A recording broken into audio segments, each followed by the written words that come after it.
प्रभु के पवित्र नाम की स्तुति हो। एक बार फिर हम प्रभु के कदमों में आए और आज के ध्यान के लिए हम प्रभु का वचन पढ़ना चाहते हैं और आप प्रार्थना करते हुए ध्यान से प्रभु के वचनों को सुनेंगे, समझेंगे तो प्रभु का वचन हमको समझ में आएगा। सो चलिए आज के ध्यान के लिए हम नीति वचन 31 का 10 का होता 31:10। पतवंती स्त्री कहनों मिलती है क्यों जो ओदी कदर लाला नालों बहुत वधेरी है। भली पत्नी कौन पा सकता है क्योंकि उसका मूल्य मूंगों से भी बहुत अधिक है। उसके पति के मन में उसके प्रति विश्वास है। आमीन। यहाँ भी लिखा है कि भली पत्नी कौन पा सकता है।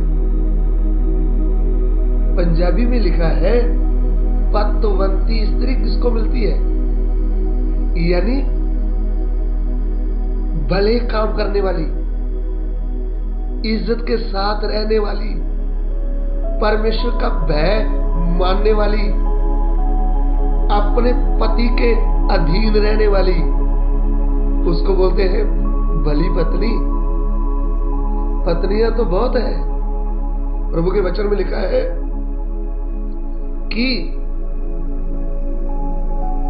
भली पत्नी अपने पति के लिए मुकुट है, लेकिन उसको परेशान करने वाली उसकी हड्डियों का साड़ा है।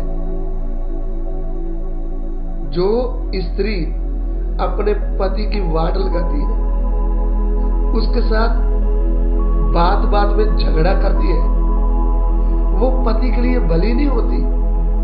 वो पति का जो खून है वो जलता रहता है, क्योंकि जब पति को घर में पत्नी आदर ही नहीं देगी, उसको प्रेम से बात ही नहीं करेगी, तो पति का जीना बेकार हो जाएगा। सो सुबह के वक्त हम प्रभु का वचन जब सीख रहे हैं, मैं ये आशा करता हूं कि आप इस वचन को ध्यान से सुने और समझे और प्रभु के वचन के अनुसार भली पत्नियां बन जाएं, पतवंती स्त्रियां बन जाएं, बुद्धिमान बहनें बन जाएं, परमेश्वर का नाम ऊंचा करने वाली बहनें बन जाएं। हम आपको ये प्रभु का वचन क्यों भेजते हैं कि हमारा बहन लोग बुद्धिमान बहन लोग बन जाए। तेरे वचन के खुलने से प्रकाश होता है और भोले भाले लोग बुद्धि प्राप्त करते हैं, समझ प्राप्त करते हैं। प्रभु के नाम की स्तुति हो। प्रभु का वचन इतना शक्तिशाली है, ये हमारी बुद्धियों को खोल देता है, ये हमें समझ देता है, ये हमें अक्ल प्रदान करता है। अक्ल की दवाई तो कहीं से नहीं मिलती, लेकिन प्रभु का वचन जब हम ध्यान से सीखते हैं, जब हम शिक्षा लेते हैं, तब हम बुद्धिमान बन जाते हैं।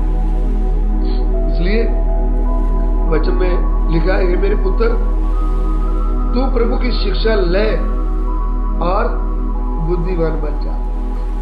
सुबह सुबह के समय में आप प्रभु के वचन को खाएं, प्रभु के वचन के ऊपर ध्यान करें, प्रभु के वचन को मन में याद रख ले कि मुझे एक भली पत्नी बनना है, मुझे बुद्धिमान पत्नी बनना है, मुझे प्रभु के वचन के अनुसार जीना है, मुझे प्रभु की इच्छा को पूरा करना है, मुझे मेरे घर के लोगों के लिए आशीष का कारण बनना है।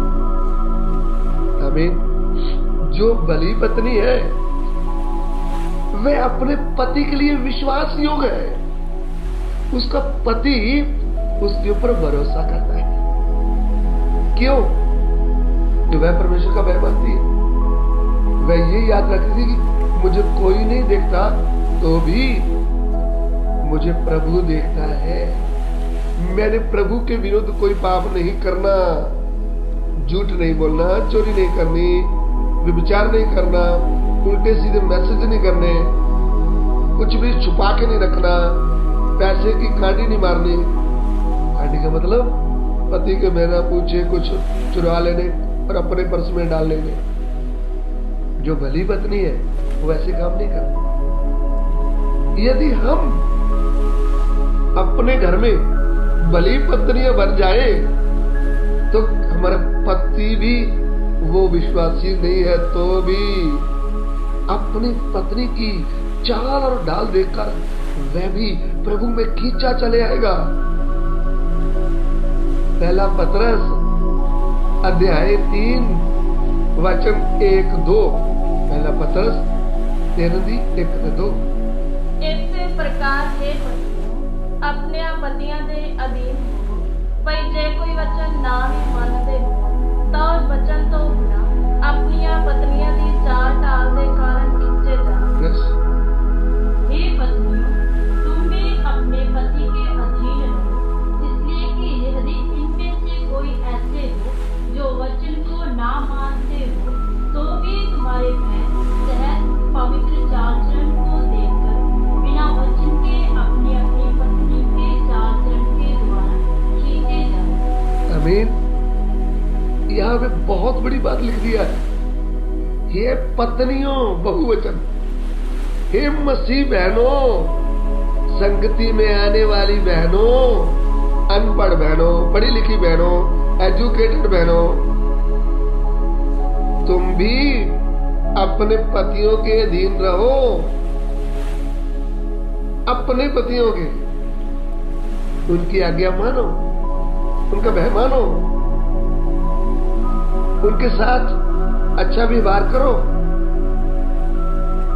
यदि वह वचन को नहीं मानते, वह विश्वासी नहीं बने, अरे तुम तो विश्वासी बन गए हो ना बहन। तुम्हारा चाल चलन देख के, तुम्हारा अच्छा स्वभाव देख के तुम्हारे पति प्रभु में खींचे चले आएंगे। हम खींचने वाले बनना चाहिए। हमारा प्रभु लोगों को खींच लेता था, हमारा प्रभु लोगों से प्यार से बात करता था।